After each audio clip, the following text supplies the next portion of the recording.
What's up guys, this is Astranox. In this Etheria Restart video, I want to showcase Yeli, this time in PvE content, because I've showcased Yeli in PvP, in RTA, in Etheria already, so you can go check the video if you still have not seen it. And yeah, my Yeli, I've done some changes, so let me show you the stats that I have on her. I've finally got the shell that I wanted all along on her, Revelation. So her stats, I mean 120 base speed when you bring her to 6-star, that's pretty solid, right? You need 70% crit rate or more if you want to have 100 with the crit rate buff, right? And I don't have skill ups into this thing, but I have the passive skilled up, and it's very important that you get 100% chance here, because you don't want to have less than that, because it's gonna, you know, it could potentially break the whole chain of follow-up attack, because you can get multiple of them, right? You can get 3, 4 follow-up attacks. You can get potentially more. I think the highest that I've seen so far is like 5, but it might have happened more when I was not paying attention, right? And the skill 1, right? I've been working on this because this is extra attack that you can get on her. So I figured, you know, let me get more damage overall, because that's a 5% and a 10% attack. Yes, having, you know, the 240% multiplier instead of 200% initially, you know, bringing that thing up is nice, because that's skill 1. Those follow-up attacks are based on, you know, the damage of the skill number 1. So you're getting a lot of value here. So I'm thinking about, I might actually max this thing next. That's the thing. Okay, so I actually have some effect accuracy. You might see my build, you're like, oh, you got 3% effect accuracy. How is she even functioning properly? Because you're trying to land the fans down. Actually, like, that 50% chance is pretty sweet, right? And this is a 3-hitter. So you got 3 chances to land the fans break with a 50% chance. And if you know how effect accuracy works, you can double the value of your chance if you have enough of it, which is like 100% on top of the enemy's effect resistance. That's how you would double the value, right? But you would need less if you have, let's say, 70, 75%, 80% chance base, right? Like, let's say Claws, right? She's got 80% chance already, so you don't need that much effect resistance on her. But still, I like to pack my Claws with a bunch of it, so, you know, 171%. Okay, I don't even have any skill ups into her. So Yeli, right? I'm going to show you guys the build that I'm going, that I'm using right now. And I've stacked quite a bit of crit damage, attack, you know, her speed almost 200, so she's cycling very fast. Survivability wise, it's all right. Okay, and now let's go over actually the shell, right? So I got my Revelation finally. Of course, I would like a Onslaught 3, and of course I would like a Revelation with the, you know, triple lines, so I can get 3, you know, matrix effect going on, so I can get more value out of it. Now you can see my Revelation triple, you know, of these, what is called, you know, the mythic quality. So Insight is that big one, right?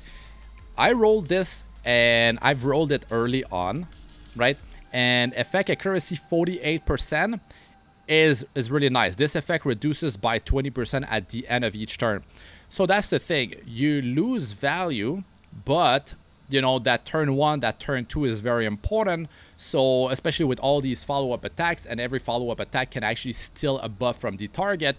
So that thing is doing pretty well for me, actually, surprisingly well. It works good, more better than the one that builds effect accuracy over time, right? I mean, you get some effect resistance on top, so that's some free, you know, free value, free stats right there. Now it says the effect reduces by 20% at the end of each turn. Now, are they saying it goes from 48 to 28%? This effect reduces by 20%, or it means 20% less. You know, let's say you take 48% and you multiply it, you know, by 0.8. So, you know, you lose 20% each time. You keep doing that. Multiply by 0.8, multiply by 0.8, whatever value it's at. So it might take quite a few turns to actually lose the majority of this effect accuracy, let's say, if that's the way it works, which I hope it does, and I think it makes sense it works like that. So yeah, if that's the way it works, that's really nice, actually. And I got lucky. I got this thing, I believe, yeah, that's it. I was rolling the shell, and when I pushed you know, when I did the what's it called right here, I did the upgrade and I ascended it. The second one, I just got this thing and I was like, whoa, that's really nice. Like 28%, that's almost max. So I was very happy about that. And the amplifications here, this is not that good actually. So initially I had 15%, you know, attack on it, and then I check the value that I had my attack before and after I did the switch. And at the level that I was only level like 21, 22. I actually lost one attack, right? So that means that if you are, let's say, level 30, like especially if you're level 50, your max level 6 star, you're gonna get so much more value out of percentage value, right? So if you get 15% there on the first passive, that attack, that's better than having the, I believe that's not the best flat, but if she's max level, that's the just getting like maybe even 13 to 15%, just that one, that's better than the max flat, right? So keep that in mind. So of course I'm re-rolling this and I'm hoping to potentially get, I mean, of course I would love to have a you know, a 20%, 24% to 30%, that'd be the best. So that's what I'm gonna go for. And of course you could have crit rate here instead of crit damage. But the thing, or you can have final damage here for constant, or final damage for that applies to any, you know, what's it called? That works for any affinity. And yeah, I mean, the thing about crit damage is better than crit rate because you need only 70% crit rate. And also in your prowess, you already have some crit rate here, 4% and 8%. So you have 12% right there, right? So it's not that hard to reach that 70%. Now there's some moments where in PvP you might want to have 100% crit rate because you don't have the luxury of using the AoE.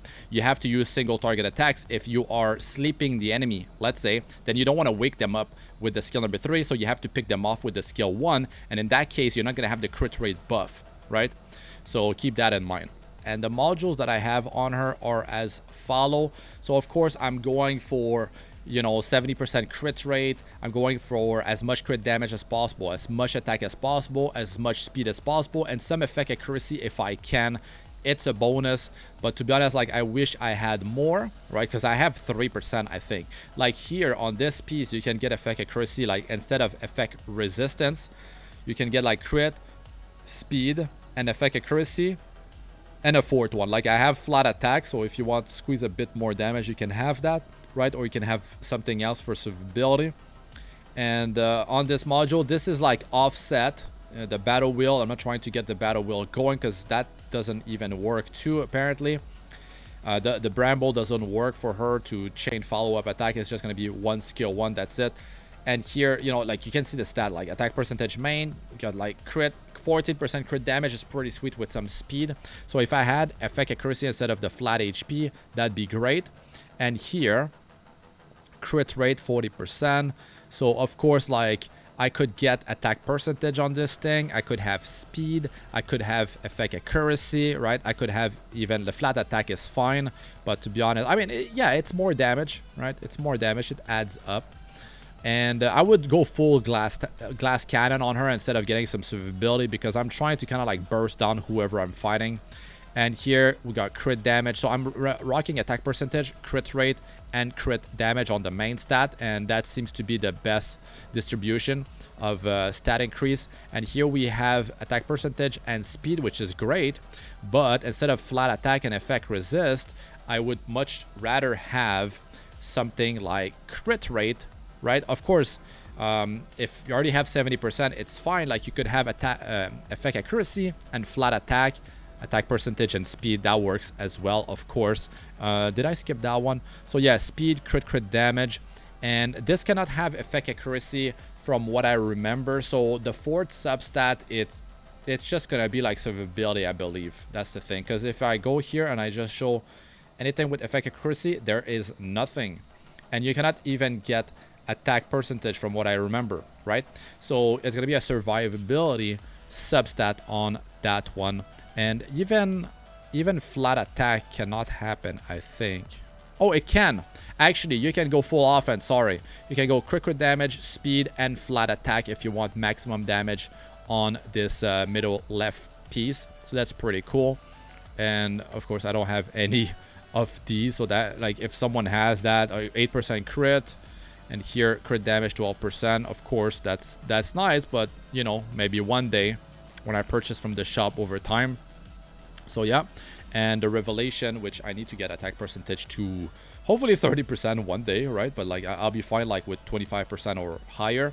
So yeah, that seems to be working well. Or you could have the effect accuracy that builds up over time, which I think it's just more, it's better in longer battles. You know, at the end of each turn, increase the effect accuracy by up to 10%, 5 stacks. So that could be 50% effect accuracy on top of however much you already have. Or you could have constant final damage up to 12%. So that's pretty good as well for pure damage, of course. So that would actually be the highest damage increase that you could have. And there's also the one that have the final damage dealt up to 8%, which on another shell I have that. I lucked out with that. So it's more universal, which you can swap with other animuses, right? For long term, that's pretty sweet. So yeah, the revelation has nice attack, of course, speed. You can get 40 speed when you get a triple line, you know, shell. So there's that. And my Yeli, like, that's the thing. I'm missing another 15% attack right there. And of course, that's not even the best matrix effects that I could have on her. You know, like I could have Fury, I could have what is it, Rage Fury, the one from Inferno. I could have Momentum, so the more debuff, more damage, can deal like 36% more damage. Or the Fury, what is it again, like more damage on crit. Or I could have like I could have Harvest, that's another one. Harvest, Momentum, Fury, Edge, Fury. So yeah, instead of Onslaught, I would prefer the other ones, right? And of course that would be working really well. And when you get a triple liner on your shell, then you can run like a 8-8, what is it, 8-8-8, I believe. Yeah, so you can run triple sets on Yeli. So that's pretty crazy. So let's start it off here for Yeli. Actually, I can just go here, challenge. We're gonna go in a quick threshold here. So I don't have Terrormaton on Inferno yet on farm, so I'm gonna bring her here consecutive 1, so the targeting is easier. And I'm gonna just let her go here ham on the main body. On Terrormaton, I'm skipping the right hand. I don't need to attack that, the attacking hand, right? I don't need to I mean, yeah, the left hand. I don't need to work on that anymore because I have plenty of damage, and you will see it. So I've noticed that even if Lily is, you know, pushing and calling, ditting and assists, my Yeli is still doing even more damage than him. So we didn't actually land the defense break. So that's pretty crazy because Klaus went, right? And Yeli went, and both of them have not landed defense down. I kind of want to show a run with the defense down happening to show you the burst damage, right? So yeah, Yeli, even if Ditting's getting called, assisted by Lily, she's still dealing more damage. Wow, okay, so that's nice when that happens. Like multiple follow-up attacks is beautiful to see. And yeah, I mean, it doesn't work on the assist of Lily. It doesn't work with Bramble. It doesn't trigger Rosa to attack like multiple times with the debuff. So yeah, it's not as good as I initially thought. More balanced this way, right? So a minute and 2 seconds. Let's just do a quick auto run. I would like to actually see with defense break. Straight off the bat, the defense break would speed things up by quite a bit. I was even thinking about running Yeli with potentially one module main stat on the right with effect accuracy. It would definitely nerf her damage a lot. And the problem is that, like, even if you want to run this build in Inferno, it's not even going to be enough effect accuracy to remove the immunity. And yeah, defense down will work against it, whatever target you're fighting most of the time, because it's a triple hitter with a 50% chance, right? But let's see if she gets lucky with the follow-up attacks. I mean, it's not the craziest, right? But it's a few of them, so that's pretty decent. So Revelation really increased her damage quite a bit. I really like it. And to be honest, like, especially if you have a Lily, which makes her use the skill number 3 more often, right? Then you know, that's a triple hitter, like I said, with Revelation. That's 12% real quick here. That's 12%, right, of the target's maximum HP, which won't work because, like, you would need an insane amount of attack to make it work. But yeah, if you like, Revelation might be a good reason to stack more attack on her than crit damage, because this is like true damage, real damage, and the limit is 180% of your self attack per hit. So that's why, like, you can't just like completely destroy a boss. But if you do stack attack on her over crit damage with Revelation and you have attack buff on her, then, you know, you're getting more damage out of the Revelation, and you can see it as a white number. That's like an extra source of damage, right? So let's go here in Shadowflame-Hoyan. I'll go in Hell. I don't have her farming Inferno. So let's do one run real quick so you can see how she performs there. And I have her paired with Kashi.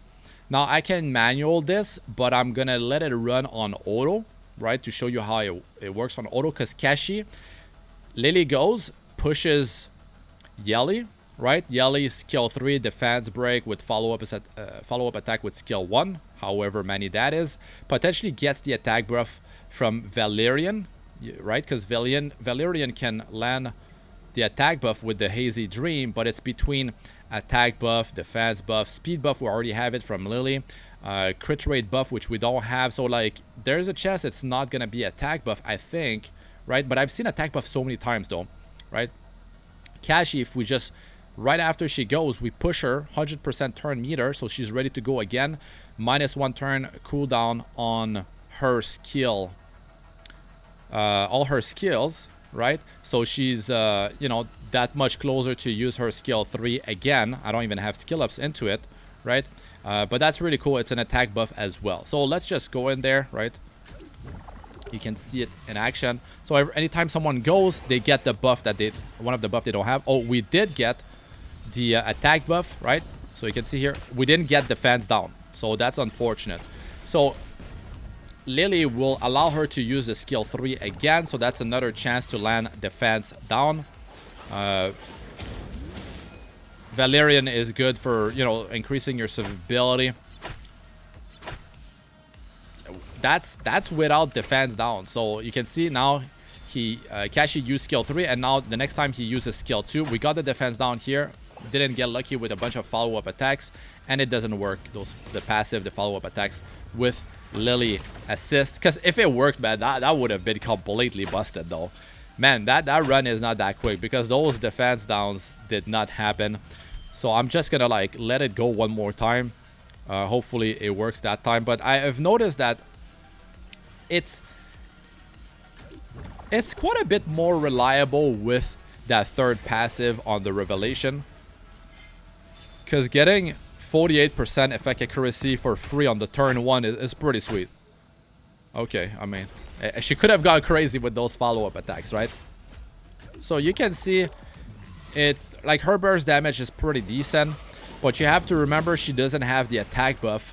Oh, she does. She keeps getting the attack buff on turn 1. I wonder if it's, I thought it's like a basic buff from Valerian every time someone goes, and it's like she seems to be getting attack buff more often. So that one was faster, it seems like, right? So I wonder if it's in order from left to right, those basic buff, or if it's random. I should read the tooltip again. So now we're gonna go into another one. We're gonna do Rengokutsu, right? Let's go. Let's just do one. Okay, so even if the run doesn't go like super well, like I don't get that defense down. I run claw, so it's fine here, right? So Valerian, right? Oh, I mean, we have to actually We can't pop the Hazy Dream tooltip here. We actually have to go in the Animus list afterward. Okay, so let's just go here and see how this one goes. The thing about like having an Animus that lands defense down before Yeli goes is much nicer. So you look at that burst damage with Revelation. You can see those white numbers, and it actually works with the follow-up attacks as well. So Revelation is a lot of value, guys. Every single hit can potentially reach up to 12% of the target's maximum health, but it's capped to 180% of your attack, right?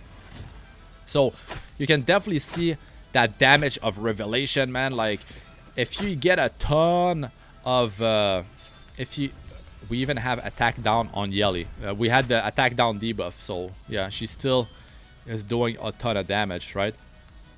So yeah, I mean, she's doing very well. I definitely enjoy her performance. If you enjoyed the video, guys, don't forget to smash the like and subscribe to the channel. A lot more to come. That's gonna be it for this one. I'm Astranox. Good luck with all ya do. Peace out for now.